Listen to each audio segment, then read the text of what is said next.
Sure. Now, to sort of punctuate that, if I might, and that is that I read yesterday that LSU had done a survey, and apparently, the state, the voters are they don't want to get rid of some of these uh, business tax credits, and roughly what $500 million or of General's plan is to, uh, I guess, to remove the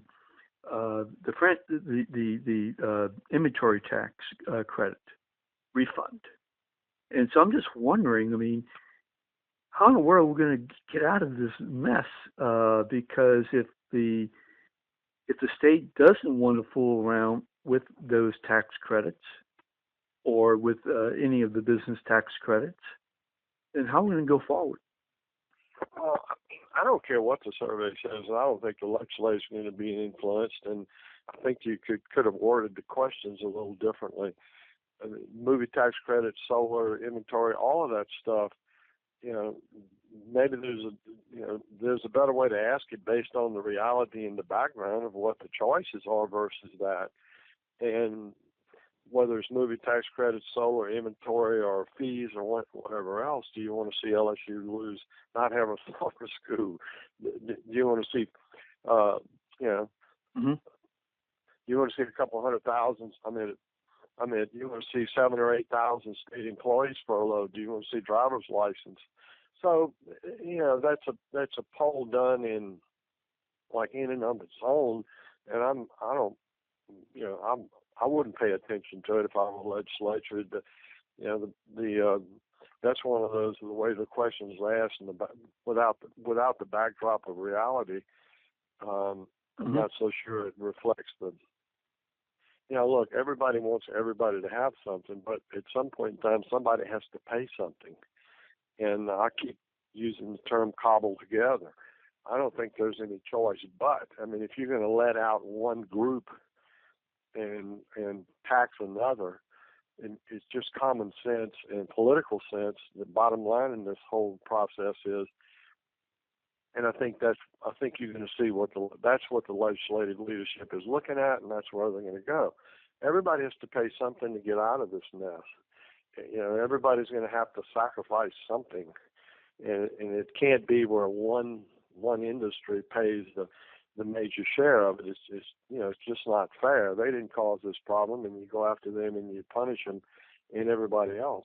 Everybody who's getting something from government, and maybe will probably be called on to give up something. If you want to continue state services, they'll have to raise fees. Agenda may not like any of that, but the question is, will the legislature allow state service to be cut dramatically, or state employees be, I guess you'd say, furloughed?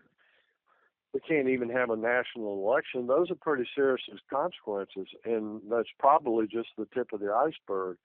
And the public may not be paying attention to it. As I said, that poll, the backdrop of that poll, is most of the stuff we continue to talk about. The public says, "Well, this always occurs, and nothing bad really happens." Well, it hasn't really sunk in yet. And sure, if the legislature knows, they can't wait for the public for it to sink in. They may not even believe that this will ever happen, but the legislature has a greater responsibility, and they don't have any choice. They're going to have to cobble together something. They've got to find a way to, I guess you'd say, get this budget to the next governor in some kind of shape where he, whoever the eventual governor is, has an opportunity to restructure the spending priorities in the state, take a look at all the revenue measures, take a look at all the exemptions, and come up with a new source or a more balanced approach to revenue.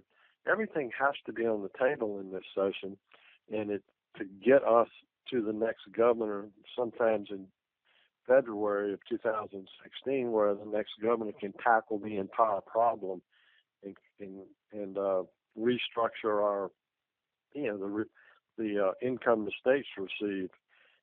it's probably going to look a lot like what they do in this session, and it'll he'll expand on it and come up with a more permanent plan where we just can't keep going through this crazy outlook where every year we may be shutting this down, universities, hospitals, and all the consequences. And it's not something that we're talking about. The public's not aware of how much we've cut and really what kind of deficits we have standing there facing the next governor. So they don't pay that. I'm telling you, really the public doesn't pay attention to a lot of this stuff, and they don't realize how much the budget's actually been cut and what are the consequences if we actually worked on a real cash basis and had to pay all that money back that we've moved around. So the consequences are there, and I'm not really worried about the poll. Bottom line is the legislature has a larger responsibility in this one where they've got to find real solutions, and tax credits is one of those solutions for any and everybody who's got them.